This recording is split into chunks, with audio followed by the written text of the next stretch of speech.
We want to interrupt with this breaking news. Actress Felicity Huffman has been sentenced to 14 days in prison for her role in the college admissions scandal. Huffman appeared in a Boston court earlier today for sentencing.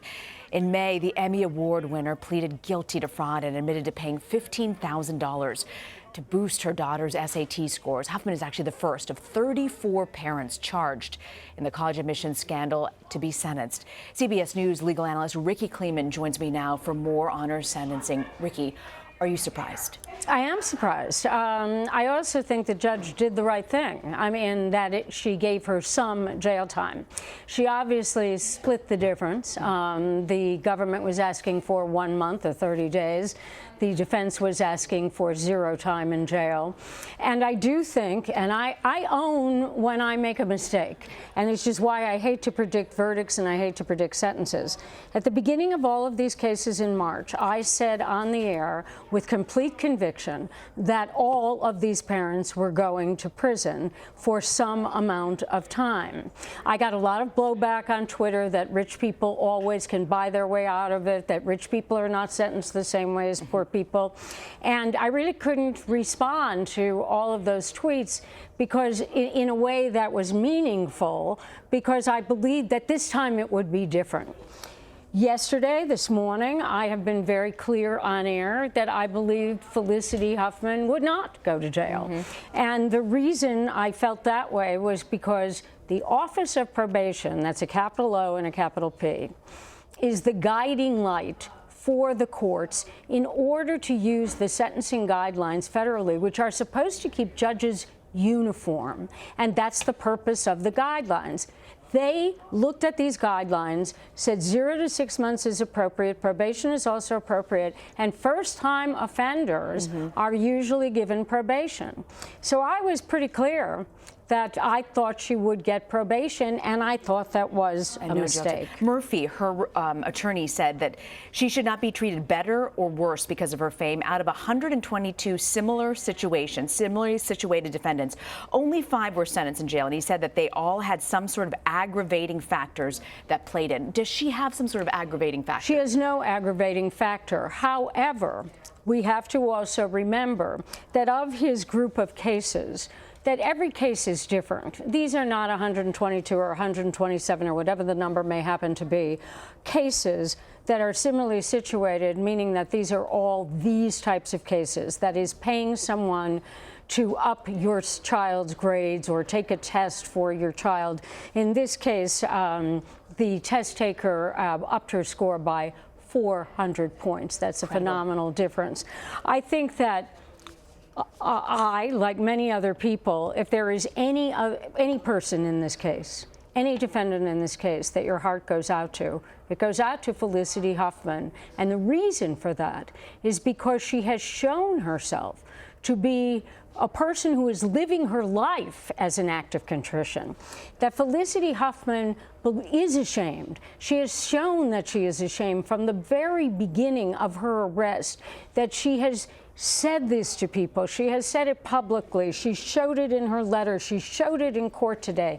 She is 100% sincere. And as you reminded me, this is a federal court, so they don't allow cameras and audio inside, and that's the reason why we don't have a live feed of this. That is correct. There are no cameras. But from the reporting that we've gotten, apparently she made a statement, Felicity Huffman did. She was crying, she was emotional, and she said, driving to the test center, I thought to myself, turn around. Why don't you just turn around? And to my eternal shame, I did not. She also apparently later went on to say that her daughter at one point said, Mom, why didn't you believe in me? Right. As a mom. Why didn't you believe in me? Why didn't you think I could do this on my own?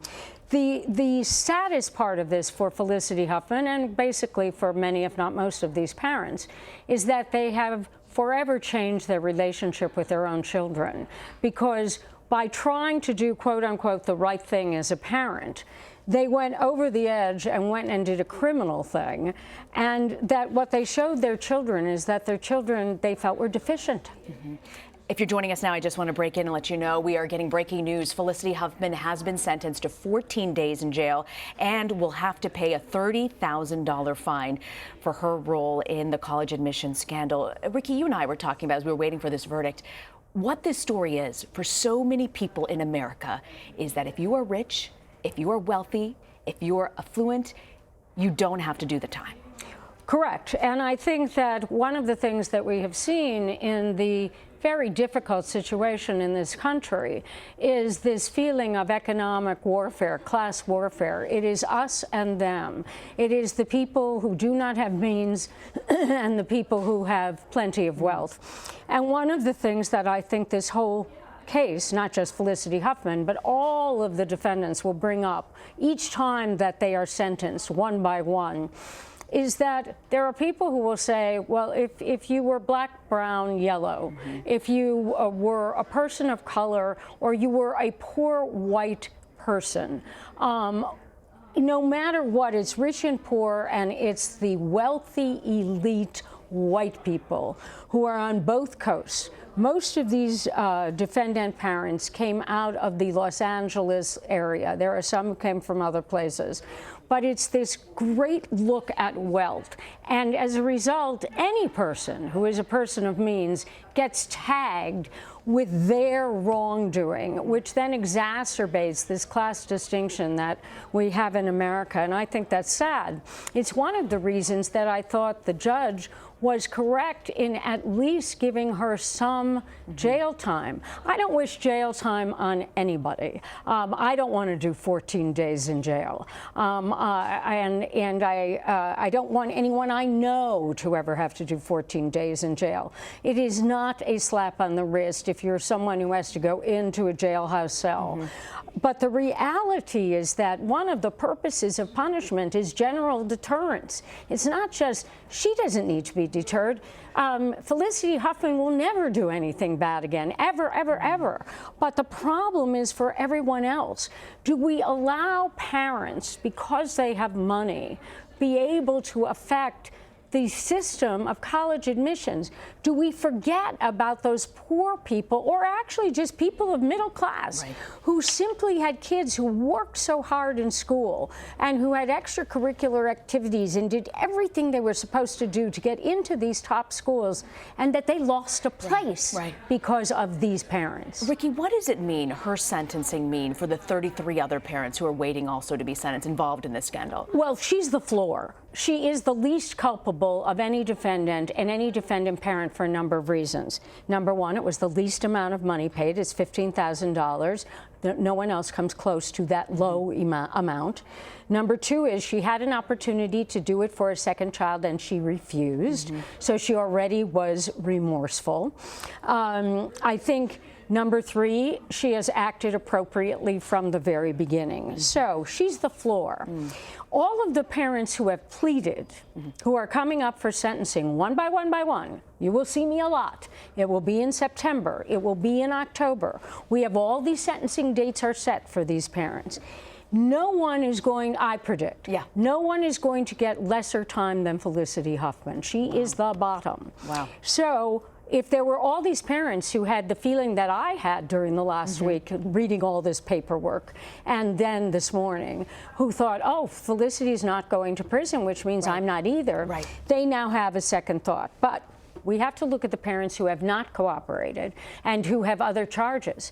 They have money laundering charges. They have tax evasion charges. Well, they should not think after today that they are ever getting a break, because if anyone was going to get it, it was Felicity Huffman. All right, Rikki Klieman, thank you very much for joining us. Well, we are going to take a quick break. We are still standing by live to see if anyone comes to those microphones following the sentencing of Felicity Huffman. 14 days in jail, $30,000 fine. Stick with us. You're streaming CBSN.